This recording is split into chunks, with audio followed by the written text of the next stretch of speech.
Bonjour à toutes et tous. Je suis vraiment ravi d'être parmi vous. Donc, je vais vous parler un petit peu d'un ordinateur en Lego.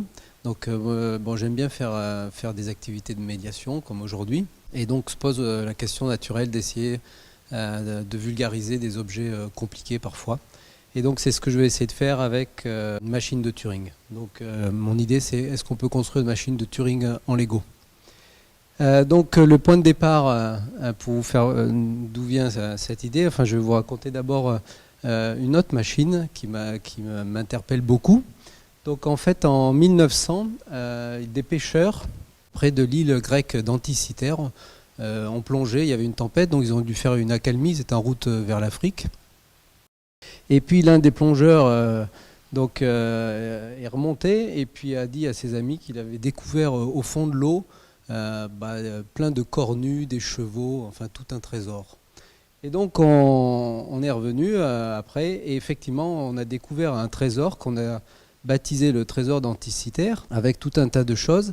Et parmi toutes ces choses, il y avait un mécanisme, ce qui ressemblait à un mécanisme. Depuis on appelle ça le mécanisme ou la machine d'Anticythère.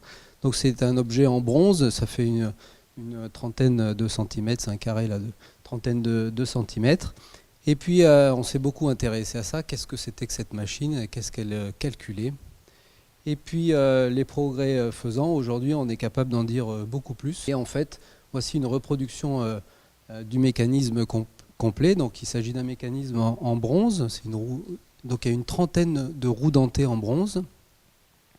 Et en fait c'est un objet qui faisait des calculs astronomiques et qui calculait justement des positions, en particulier position des éclipses, position de la Terre, la Lune, le Soleil, ainsi que d'autres planètes. Donc cet objet-là est assez fascinant et donc on pense que c'est le premier calculateur, en tout cas c'est le plus ancien qu'on connaisse. On ne sait pas très bien qui pourrait l'avoir construit, mais enfin on a des pistes autour d'Archimède ou un de ses élèves ou peut-être Hipparque. Donc on sait un certain nombre de choses et on sait exactement plus ou moins ce qu'il calcule. Alors ce qui m'intéresse moi c'est qu'effectivement du coup on apprend avec ce genre de mécanisme qu'on peut faire des calculs avec des engrenages. Donc voici une roue dentée, elle contient 12 dents et puis on va imaginer qu'elle tourne à une certaine vitesse, donc disons dans le sens horaire. Et puis vous prenez une deuxième roue dentée, par exemple avec 6 dents. Et la question c'est qu'est-ce qui arrive à cette deuxième roue dentée? Elle va se mettre en mouvement et la question c'est à quelle vitesse? Bon, la première remarque c'est qu'on constate que cette roue, deuxième roue dentée va tourner évidemment dans le sens contraire de la première. Et puis elle va tourner en fait 2 fois plus vite. C'est-à-dire que quand la grande roue, la roue de gauche va faire un tour, la roue de droite, elle va faire 2 tours. Et donc, en fait, ce qu'on voit, c'est qu'on obtient une multiplication par moins 2. D'accord ? Le 2, c'est parce que la petite roue tourne 2 fois plus vite. Et le moins vient du fait qu'on a changé le sens d'orientation. La roue de gauche tourne dans le sens horaire et la roue de droite dans le sens anti-horaire. Donc, on a fait une opération arithmétique, la multiplication par moins 2. Mais on peut faire des divisions. Il suffit simplement d'inverser la manœuvre. Donc là, je prends à nouveau une petite roue, par exemple 6 dents, toujours la même, que je fais tourner dans le sens horaire. Et puis, je lui accroche la grande roue, et cette fois, j'observe la grande roue. Eh bien, il va se passer la chose à l'envers, c'est-à-dire que pendant que la petite roue va faire un tour, la grande roue, elle, n'aura fait qu'un demi-tour. Et à nouveau, le sens de la grande roue va dans l'autre sens et donc on obtient au total une multiplication par moins 1,5. Donc on voit qu'avec des roues dentées, on peut s'amuser à faire des opérations arithmétiques. Par exemple, ici, quelle est l'opération arithmétique? On a 3 roues qui ont le même nombre de dents. Donc si la première roue tourne à une certaine vitesse, la roue du milieu va tourner à la même vitesse, et la troisième roue va également tourner à la même vitesse que la roue du milieu, donc que la première. Mais entre les 2 premières roues, n'est-ce pas, c'est une multiplication donc par moins 1, puisque la première roue et la deuxième roue tournent dans des sens opposés. Mais pour la même raison, la deuxième roue et la troisième roue tournent dans des sens opposés. Donc vous voyez que moins 1 par moins 1, ça fait plus 1. Et donc au final, la première roue et la troisième roue tournent exactement à la même vitesse et dans le même sens. Donc grâce à un mécanisme comme ça, eh bien, ça vous permet, si vous voulez, de changer l'endroit où vous avez votre axe de rotation. D'accord ? Là, sur l'écran, on a réussi à le décaler, disons, de 1 mètre. Donc, vous voyez qu'on peut faire tout un tas d'opérations. Donc, moins 1 par moins 1 égale plus 1. Donc, exercice pour vous. Par exemple, ici, on peut se demander quelle est l'opération arithmétique. Donc, disons que c'est la première roue tout à gauche qui entraîne tout l'engrenage. Et on se demande quelle est la vitesse, quelle est l'opération arithmétique pour la dernière roue tout à droite.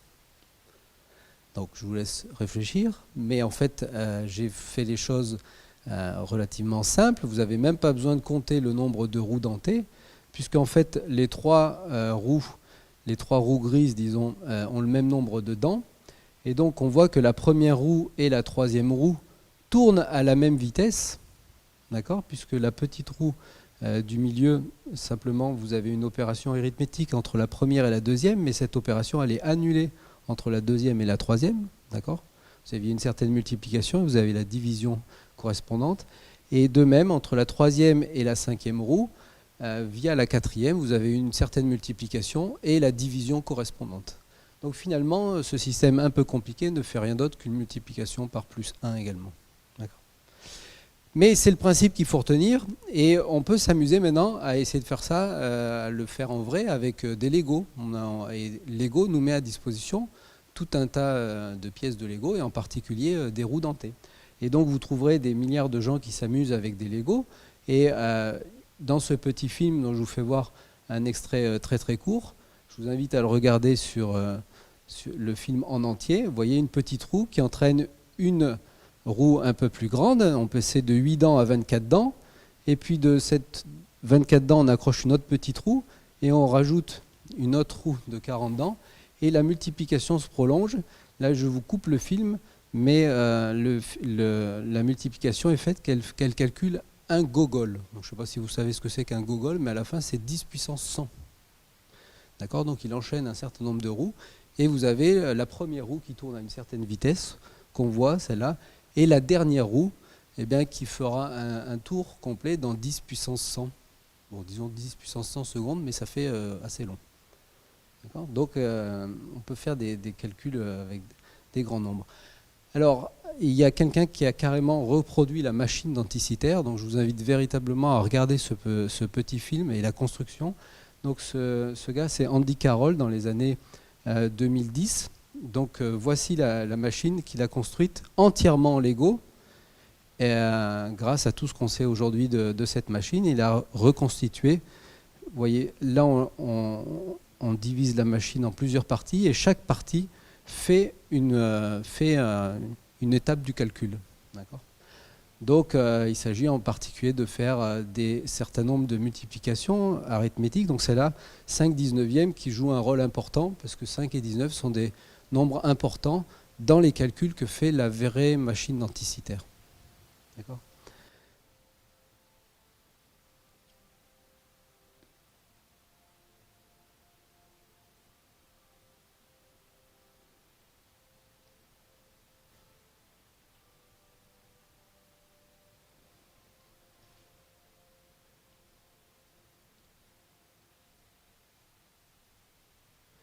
Voilà, donc j'espère vous avoir convaincu, et cette machine est vraiment convaincante, qui est donc simplement une réplique en Lego de la machine denticitaire, qu'on peut faire de vrais calculs avec des roues dentées et des mécanismes de ce genre. Alors, moi je m'intéresse à la même question, mais sur une autre machine. C'est ce dont je veux parler maintenant.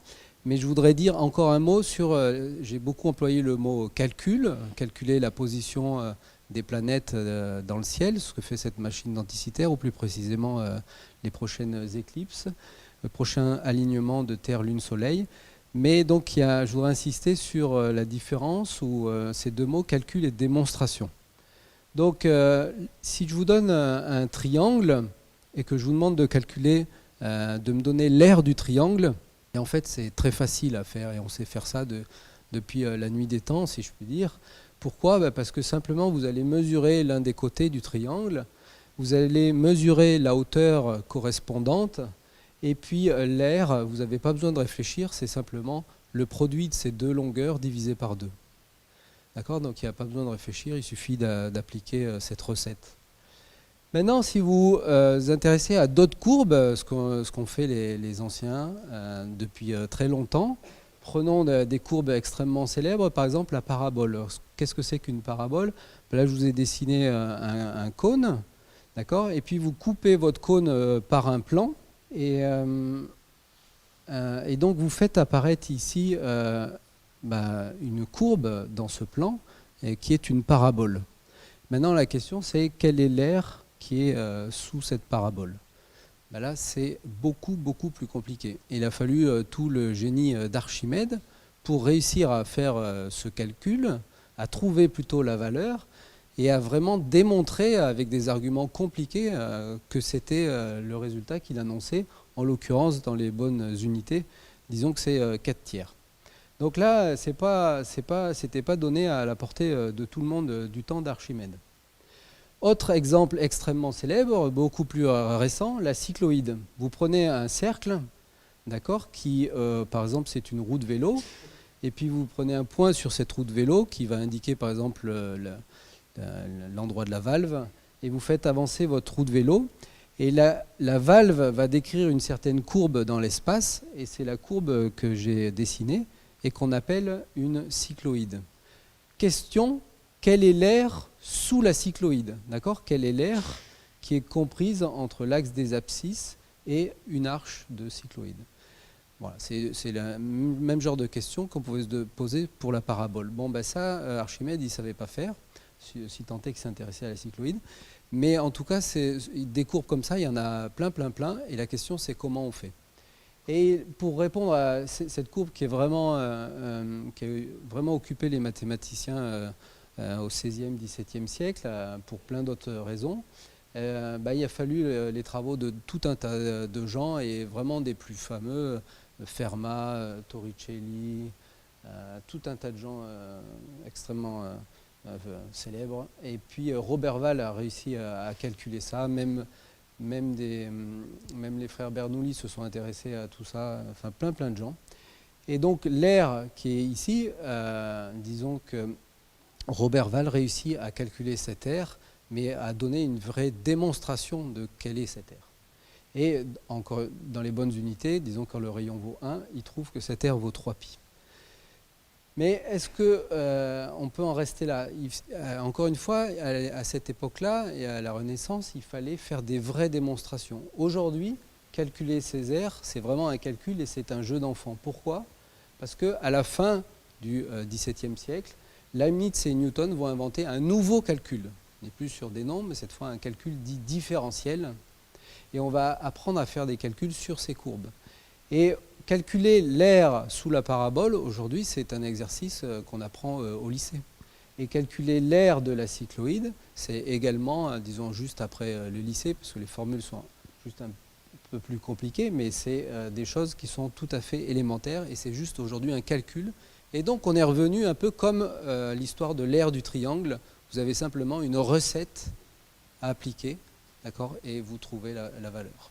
Donc, on est passé de choses compliquées où il fallait des démonstrations, il fallait véritablement convaincre, à simplement aujourd'hui, il suffit de faire un calcul et vous n'avez plus véritablement besoin de réfléchir. Donc du coup, la question véritablement se pose, est-ce que tout n'est pas calcul ? D'accord ? Et finalement, pour répondre à ce genre de questions, il faut se demander, mais qu'est-ce qu'un calcul ? Et donc ça, c'est des questions qui vont commencer à vraiment intéresser les gens, disons, au XXe siècle. Qu'est-ce qu'un calcul ? Qu'est-ce qu'une démonstration ?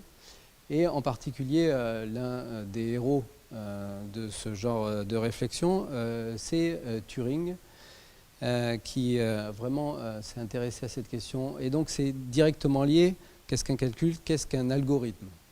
Donc on a, de la même manière qu'on a tous une intuition de ce que c'est qu'un calcul. Je vous rappelle que étymologiquement, calcul, ça vient du mot calculus, qui lui-même désigne caillou. Donc c'est vraiment cette idée de compter avec des petits cailloux. Bon, algorithme, on a aussi une notion intuitive, c'est quand on exécute, on fait quelque chose d'une manière un peu systématique et qu'on n'a pas nécessairement besoin de vraiment réfléchir. Par exemple, quand vous traversez la route, d'accord, vous avez un algorithme qui consiste essentiellement à regarder, disons, à gauche. S'il n'y a pas de voiture, vous regardez à droite. S'il n'y a pas de voiture, vous regardez à gauche. Et ensuite, vous traversez. Et puis, s'il y a des voitures, vous attendez quelques secondes et vous recommencez. Donc il y a tout un tas d'algorithmes qu'on exécute en permanence. Si vous faites une recette de cuisine, si vous cherchez un mot dans le dictionnaire, etc. etc. Et pour chacune de ces tâches, une fois qu'on connaît l'algorithme, hein, évidemment c'est toujours difficile de le trouver, mais une fois qu'il est connu et que vous le connaissez, vous l'exécutez sans même vous rendre compte et votre cerveau se repose pendant ce temps. Alors il y a des algorithmes comme traverser la route et puis on apprend dès l'école primaire des algorithmes plus mathématiques en particulier. On apprend par exemple à faire des additions ou à faire des multiplications. Donc voici l'algorithme de la multiplication. Donc je multiplie le premier nombre, 42, par le deuxième, 7. Et comment on fait ça? Le premier nombre à droite multiplie le nombre tout en haut, plus le nombre suivant qui est à nouveau un 1 fois le nombre tout en haut, plus à nouveau un 1 fois le premier nombre. On met ces trois nombres-là l'un sous l'autre en décalant à chaque fois et on fait l'addition et on trouve le résultat en bas. D'accord ? Donc ça c'est un algorithme plus mathématique et puis on en apprend plein d'autres à l'école primaire et puis ensuite plus tard encore quand on arrive au lycée on apprend d'autres algorithmes avec par exemple le calcul différentiel et on apprend à calculer tout un tas d'aires facilement. Alors Turing a répondu à sa manière à la question qu'est-ce qu'un calcul et qu'est-ce qu'un algorithme en définissant un objet mathématique extrêmement simple. Et, donc c'est sa définition, c'est sa proposition de ce que c'est un calcul. Et donc c'est la notion qu'on appelle aujourd'hui de machine de Turing. Alors comment ça marche? Eh bien l'idée c'est simplement qu'on a une feuille de papier, donc qu'on appelle traditionnellement un ruban et qui est infini. D'accord, et qui est séparé avec des cases, donc il est infini à gauche et à droite. Et puis à un endroit sur une case, vous avez le droit de lire ce qui est marqué dans la case. Vous avez le droit d'écrire ce qui est marqué dans la case, d'écrire dans cette case. Et puis ensuite vous décalez votre ruban vers la gauche ou vers la droite. Et alors comment vous faites ça? Eh bien votre ruban et votre feuille de papier, votre crayon et votre gomme viennent avec un tableau qu'on appelle une table de transition et qui vous dit à chaque étape ce qu'il faut faire. Et donc la table de transition, elle prend l'allure suivante, elle vous dit, par exemple, si dans la case courante vous lisez, disons par exemple le caractère 2, et bien dans ce cas, et que vous êtes dans un état, parce qu'il y a également une notion d'état qu'il faut penser comme un état d'esprit, c'est l'état d'esprit de celui qui lit dans la case et qui va écrire. Par exemple, il peut être dans un état joyeux ou un état triste, donc il y a un certain nombre d'états. Et bien selon l'état dans lequel il est, selon ce qu'il lit, eh bien il va décider d'écrire un nouveau caractère et puis de décaler le ruban vers la gauche ou vers la droite. Donc voilà ce que c'est qu'un calcul. Donc un calcul, c'est simplement quelque chose qu'une machine de Turing peut faire. Donc vous écrirez vos données du problème sur le ruban. Vous écrirez, votre algorithme sera écrit dans la table de transition et vous laissez faire le calcul et vous lirez le résultat à la fin. D'accord ? Si votre problème, vous pouvez l'encoder sous cette forme, eh bien c'est que c'est un algorithme et que vous faites un calcul. Donc voilà une machine de Turing fabriquée par Marc Reynaud, qui est entièrement électromécanique. Donc le challenge qu'il a réussi à faire, c'est à la fabriquer avec uniquement des pièces et des objets physiques qui étaient disponibles du temps de Turing. D'accord ? Donc elle est là et elle fonctionne, je vais vous la faire voir. Donc voici un exemple, voici une table de transition. Donc ça, on va regarder une machine de Turing qui a 4 états, donc que j'ai noté 1, 2, 3, 4. Et puis sur la tête de lecture, sur le ruban, on peut écrire que 2 caractères et un blanc. Donc un blanc, c'est quand on n'écrit rien. d'accord? Et puis vous avez accès à 2 caractères, donc on va les appeler, disons, 0 et 1. Et vous voyez comment se lit une telle table. Bien, par exemple, si vous êtes dans l'état 2, ben, vous regardez la ligne de l'état 2.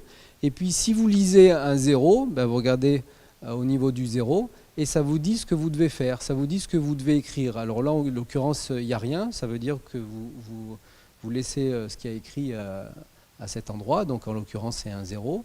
Ça vous dit ce que vous devez faire juste après, donc déplacer le ruban une fois vers la droite, et ça vous dit dans le nouvel état dans lequel vous devez être. Donc là, en l'occurrence, il n'y a rien, ça veut dire que vous restez dans le même état qui était l'état 2. Donc on peut faire un exemple. Voici tout en bas à gauche le ruban. Donc les petits tirets symbolisent qu'il n'y a rien sur le ruban, donc c'est l'état blanc, le petit blanc. Et puis sinon, on peut avoir soit un 1, soit un 0. Et puis le petit symbole en bas à gauche, c'est la tête de lecture. Donc vous voyez que la tête de lecture, au départ, elle est positionnée sur le premier symbole, qui est un 1 tout en bas à gauche. Et puis ensuite, il faut exécuter ce que vous dit la table des transitions. Donc on peut y aller, faire le premier coup. Ici, je suis dans l'état 1, je lis un 1. Donc je suis dans l'état 1, je lis un 1. Donc je n'écris rien et je me déplace d'une case vers la droite et je passe dans l'état 2. Donc ça veut dire qu'au coup suivant, mon pointeur il est ici. Donc là, je suis dans l'état 2, mais cette fois je lis un 0. Donc si je suis dans l'état 2 et que je lis un 0, je n'écris rien, je me déplace d'une case vers la droite et je reste dans l'état 2. Donc ça veut dire que je suis passé là. Mais à nouveau, c'est un 0. Donc ça va faire la même chose, je vais me déplacer d'une case à droite.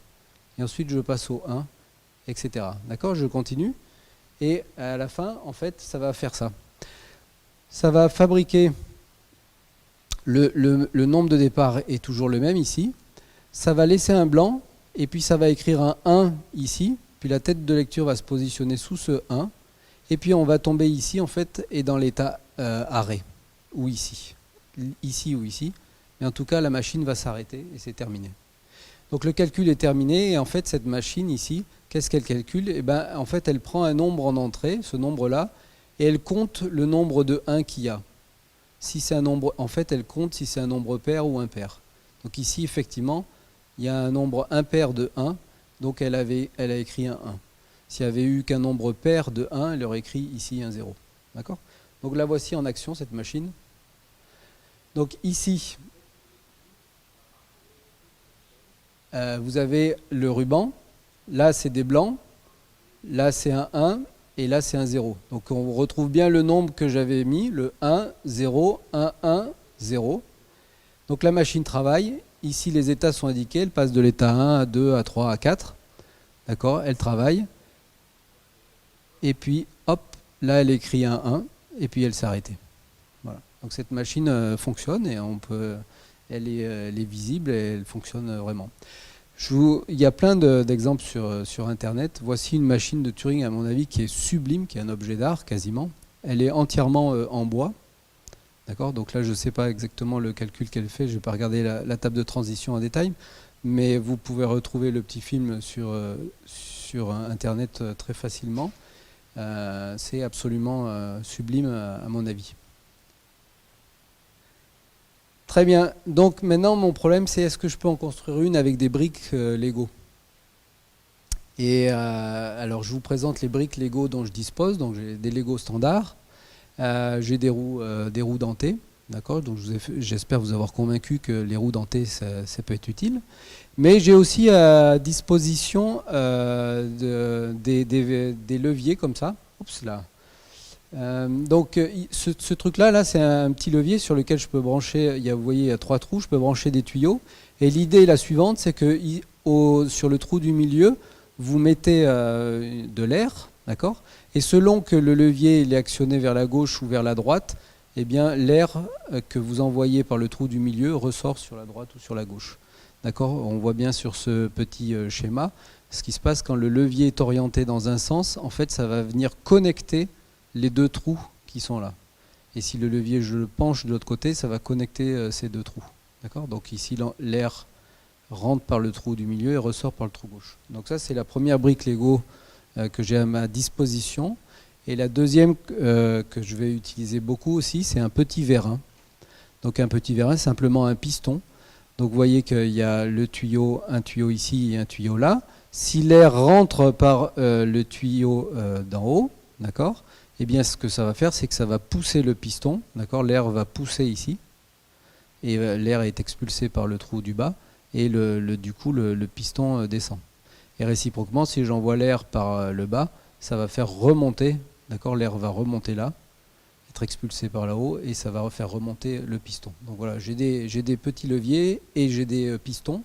Et donc le défi que je veux me lancer, c'est est-ce que je peux construire une machine de Turing qui soit entièrement à Lego et qui fonctionne uniquement à l'air pneumatique. Donc qu'il n'y a rien d'électrique dedans. Contrairement à la machine de Marc Reynaud, d'accord, qui certes n'utilise pas de transistors et de technologies récentes, donc elle est différente de mon téléphone ou de mon ordinateur, d'accord, où il y a beaucoup d'électronique. Mais il a encore de l'électricité pour faire et des électroaimants et tout un tas de trucs. Moi, je voudrais la faire entièrement à l'air pneumatique. Alors, c'est ce que réalise la machine que je vais vous montrer. Donc ici, je vais vous faire voir quelques extraits de films. Donc ici, il y a le ruban. En fait, là, il y a deux rubans, mais concentrons-nous sur un seul ruban. Donc voilà mon ruban qui est là. Et il y a des briques Lego qui sont en jaune. Donc soit il n'y a pas de briques Lego, donc c'est un blanc. Soit la brique Lego, elle est, disons, vers moi, donc on dira que c'est un 0, donc elle est comme ceci. Soit elle est poussée au fond de la case, et on pourra dire que c'est un 1. Donc ce ruban, c'est le même genre de ruban qu'avant. Soit il y a des blancs, soit il y a des 0, soit il y a des 1. La tête de lecture est matérialisée ici. Alors comment elle fonctionne? Eh bien simplement, vous voyez qu'il y a deux barres verticales qui descendent. Et puis, ce qui va se passer, c'est que s'il n'y a rien qui gêne la barre verticale, elle va pouvoir descendre jusque sur le ruban. Si au contraire, il y a un cube jaune, eh bien, elle va être bloquée plus tôt. Et donc, selon laquelle barre peut descendre jusqu'en bas, on va pouvoir détecter si le cube jaune il est à droite ou à gauche, ou s'il n'y en a pas du tout. D'accord ? Donc, grâce à ce système de lecture, vous pouvez détecter la présence d'un cube ou l'absence d'un cube, et s'il y a présence, s'il est à gauche ou à droite. Donc vous pouvez lire un blanc, un 0 et un 1. Voilà ce petit extrait de film. Donc je ne sais pas si on voit très bien le fonctionnement. Donc là, il y a le premier fonctionnement. Et puis il y a aussi le système d'écriture qui est sur le côté, là, voilà, qui vient de bouger là. Et donc le système d'écriture, simplement, il fonctionne en venant pousser un cube, d'accord, dans un sens ou dans un autre. Donc vous voyez une vue un petit peu là-bas d'ensemble. Donc je vous avance légèrement. Alors maintenant il faut que je discute le deuxième grand morceau de la machine de Turing. Donc si vous voulez, il y a trois grands morceaux. Il y a le premier grand morceau qui est le ruban avec ses têtes de lecture et écriture et le mécanisme pour déplacer le ruban. Ensuite, le deuxième grand morceau, c'est la table de transition. Donc ici, elle est illustrée en photo. Donc ça marche comme ça. En fait, ici, c'est une machine qui a deux états. Donc les deux états sont enregistrés sur les deux vérins qui sont ici, A et B. Ensuite, une fois que vous avez décidé dans quel état vous êtes, vous descendez, comme ça, là. Et vous descendez, si vous descendez ici, c'est que vous avez lu un blanc. Si vous descendez ici, c'est que vous avez lu un 0. Si vous descendez là, c'est que vous avez lu un 1. Et puis pareil, si vous êtes parti de l'état B, si vous descendez là, vous avez lu un blanc, là un 0, là un 1. Donc c'est exactement ce qui est matérialisé sur l'arbre. D'abord, vous choisissez votre état et ensuite vous descendez. Et ensuite, une fois que vous avez sélectionné l'une des barres de transition, donc par exemple, imaginons qu'on ait sélectionné la dernière barre de transition, donc c'est-à-dire vous êtes dans l'état B puis vous avez lu un 1, eh bien selon ici, il y a des petits leviers qui sont positionnés là. Et ces petits leviers vont nous dire, le premier va nous indiquer le prochain caractère qu'il faut écrire, le deuxième va nous indiquer l'état, d'accord, et l'information est transmise au vérin qui est en face. Le troisième va nous dire si le ruban, il faut le déplacer sur la gauche ou sur la droite. Et le quatrième va nous dire s'il faut arrêter la machine. D'accord ? Il y en a un qui ne sert à rien pour l'instant, mais qui est dans l'espoir de pouvoir passer à 4 états. Voilà la table de transition. Et maintenant, le dernier ingrédient de la machine, c'est le moteur. Il faut faire tourner tout ça. D'accord ? Et alors, comment on fait tourner ça ? En fait, on fabrique des moteurs avec des pistons et des vérins. Donc, voici un petit moteur là que j'ai pris sur Internet sur ce petit film-là. Vous voyez ici un moteur qui fonctionne uniquement avec un vérin. Les moteurs là qu'on utilise, nous, ici, là, ils sont beaucoup plus gros. Là, ils sont illustrés avec des moteurs à 3 vérins, mais en fait, maintenant, on a des moteurs carrément à 8 vérins. Donc, ils sont extrêmement puissants, en fait. Ils peuvent tourner très, très, très vite. Donc, on n'a pas forcément besoin d'une grande vitesse, mais on a besoin d'une puissance, certaine puissance. Pourquoi ? Parce que quand le moteur tourne, en fait, il va entraîner ici tout un système qui est représenté sur l'image de droite ici, qu'on appelle une boîte à musique, et qui fonctionne sur le même principe que les boîtes à musique de l'ancien temps. C'est-à-dire que, en fait, ici, vous avez ce cylindre qui va tourner. Vous avez le même ici. En fait, il y a 2 cylindres. Ils vont se mettre en rotation. Et en tournant, ils ont des petits picots qui eux-mêmes entraînent des interrupteurs. Et c'est ça qui va faire tout le séquençage de la machine et qui va dire, par exemple, étape, OK, maintenant tu lis. Maintenant que tu as lu, tu transmets l'information.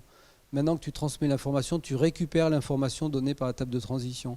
Maintenant que tu as récupéré l'information à la table de transition, tu exécutes ce qu'elle te dit. En particulier, tu fais le déplacement qu'elle te dit, etc. Voilà, donc je termine avec une image, une vue globale de l'ensemble.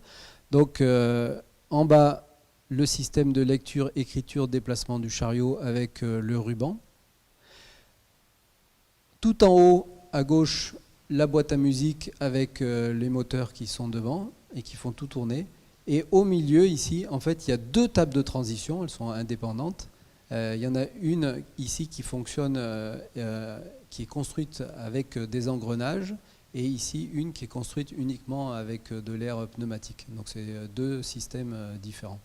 D'accord ? Donc je vais m'arrêter là, mais je voudrais vous dire simplement que cette machine, donc elle existe. Donc c'est un projet qui a démarré il y a plus de 10 ans, en 2012, par des étudiants de l'ENS de Lyon. Donc vous pouvez retrouver la page de leur projet. La machine s'appelle Rubens. Vous pouvez retrouver la page de leur projet et la machine elle est visible à la Maison des mathématiques et de l'informatique à Lyon. Et puis avec quelques nouveaux étudiants, en fait, on essaye d'en construire une nouvelle version, enfin d'améliorer la première version avec un certain nombre d'améliorations dont je peux vous parler.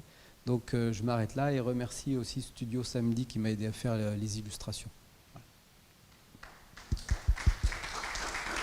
Merci beaucoup. Alors on a le temps pour 1 ou 2 questions. Au pif, une machine universelle, ça fera quel volume en Lego?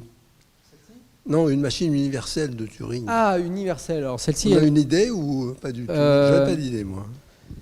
Donc en fait, 2 têtes, je vais dire des chiffres un peu faux, mais ça donne les ordres de grandeur. Mais il me semble que si on veut le plus petit nombre de caractères et le plus petit nombre d'états, donc à vue de nez, il faut être au moins, disons, si on est à disons 5 caractères, je pense qu'il faut de l'ordre aussi pareil de 7-8 états. D'accord ? Donc ici, là, la machine qui est représentée, elle est simplement à 2 états et 2 caractères plus le blanc. Donc c'est beaucoup plus gros quand même. Mais c'est faisable. Ah, tout à fait, c'est faisable. Et en fait, dans la plaque qui est construite là, au départ, elle est dans l'idée d'accueillir une machine universelle. Mais ensuite, les réflexions suivantes font qu'on ne le fera pas, parce que c'est beaucoup plus intéressant de faire juste une machine de Turing qui fait un calcul très simple, genre changer des 0 et des 1, ou encore mieux faire une addition de plus 1, qu'une machine universelle pour laquelle on ne pourra jamais rien coder, parce que rentrer en entrée le programme, ça serait... Mais c'est à notre portée, oui. Est-ce que vous êtes amusé à faire une version informatique et graphique où on la verrait fonctionner peut-être plus rapidement, etc. Donc une version numérique, c'est ce que... Numérique, voilà, oui, alors en fait, avant de commencer à améliorer celle qu'on avait, donc améliorer ça veut dire pas mal démonter des choses pour reconstruire de nouvelles choses, on a numérisé la première version. Parce que Lego, ou un partenaire de Lego, met à disposition un logiciel qui permet de modéliser toutes les briques de Lego. Donc on a une version numérique de la première version, mais on n'a pas encore construit la version numérique de la deuxième. Par contre, le logiciel de Lego, là, je crois que c'est pas Lego, mais un autre, par exemple, mais ne simule pas. D'accord, il n'est pas animé. Non. D'accord. Mais par contre, tu as as tous tes plans et tu peux zoomer, enfin tu peux D'accord. tourner, tout ça, mais Non, mais une version animée, ça serait bien. ça serait fantastique, ouais. Ah ouais. Alors merci pour cette conférence donc, qui posait la question, peut-on construire un ordinateur avec un Lego? Alors derrière cette question, finalement, il y a le rêve de pouvoir construire des choses aussi compliquées qu'un ordinateur à partir de rien. Donc ça fait d'ailleurs un parallèle avec la conférence de M. Deloeil. Alors, parce que le Lego, c'est la brique de base à partir de laquelle les enfants construisent finalement leur monde. Construisent des petits personnages, des maisons, des ponts, etc. Donc, est-ce que les enfants peuvent faire des calculs de cette manière-là? C'est un petit peu ça cette idée, je crois, qui est en filigrane là-dedans. Et la réponse, c'est oui. Vous l'avez fait magistralement, je pense, à l'ENS de Lyon, parce qu'il y a une machine de Turing en Lego qui fonctionne. Voilà, donc vous nous avez parlé de la machine denticitaire qui était retrouvée sous l'eau. Donc là, c'était dans la même idée, faire des calculs avec des engrenages. Donc c'est aussi avoir une approche très concrète et matérielle des calculs qui maintenant, comme on fait ça avec l'ordinateur, finalement c'est pas bien ce qui se passe dans un ordinateur, c'est des boîtes noires et donc faire des machines qui sont capables de calculer avec des éléments aussi simples que les engrenages ou que le Lego, ça permet de rendre concret les calculs. Voilà, donc sachez que les enfants peuvent construire des machines à calculer avec des Lego et calculer avec.